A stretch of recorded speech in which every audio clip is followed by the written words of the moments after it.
Greetings, pilots! Let's talk about some essential things for successful air combat. About the afterburner, flaps, optimal altitude, and other important things.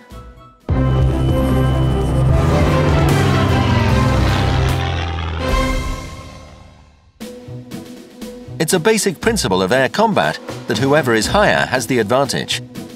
Diving is very useful for gaining speed for an attack. Try to gain altitude at the start of a match. The rate of climb parameter shows the rate at which the aircraft gains altitude without losing speed.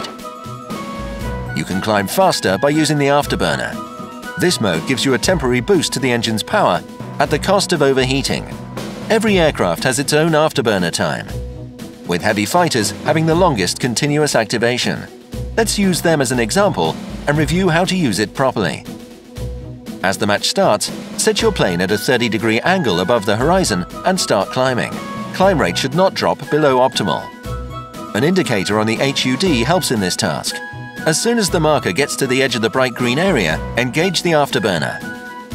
Once enough speed has been gained, disengage it. Repeat this cycle until the desired altitude is reached. Make sure you never lose so much speed that your aircraft goes into a stall.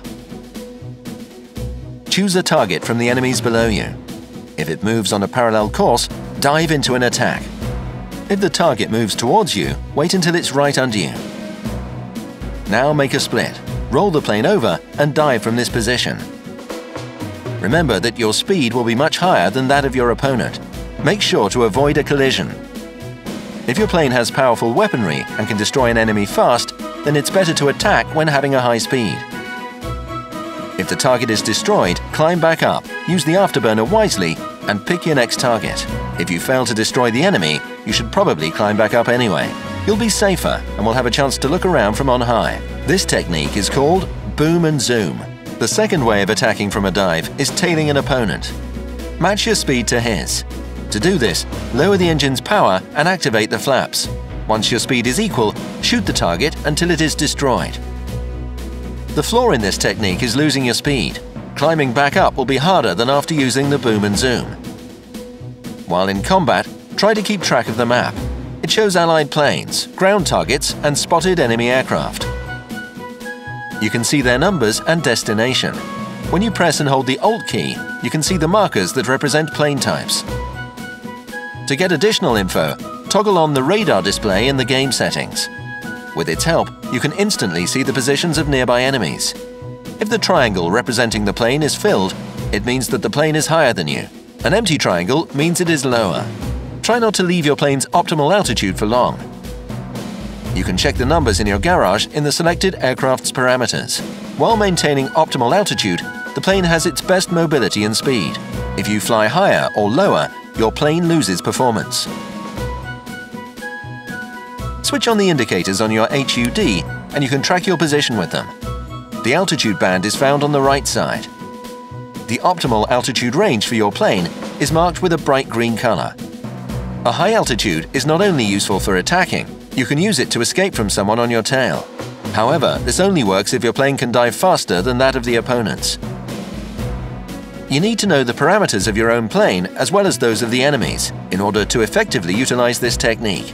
In general, heavy aircraft can escape from light ones by diving. Thanks to a great afterburner time, the heavy fighters are good at climbing, and they have a very good diving speed. These planes are great at vertical maneuvers, but they are unsuited for a turning fight. There are, however, planes which are made for horizontal combat. Which maneuver type is better for an aircraft is determined by its design. All biplanes are good at turning.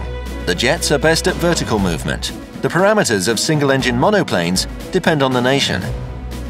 The Yaks and the Japanese fighters are in their element in a turning fight. German and American planes perform better in vertical combat. The LA series fighters are good all around. An aircraft's mobility also depends on the installed modules. The heavier the weapon's loadout, the worse the plane is at turning. Many fighters in World of Warplanes can be configured to two schemes, either as a mobile hunter or a heavily armed but slow interceptor. Depending on your style of play, you can boost your mobility or your firepower. There are limits though. Even if you make your heavy fighter lose as much weight as possible, it'll not be able to outturn a light aircraft. Another way to tighten your turn is the use of flaps. They're used to lower the plane's speed and for pulling the nose around faster. The slower you fly, the smaller your turning radius becomes. Don't slow down too much and risk putting your plane into a stall, however.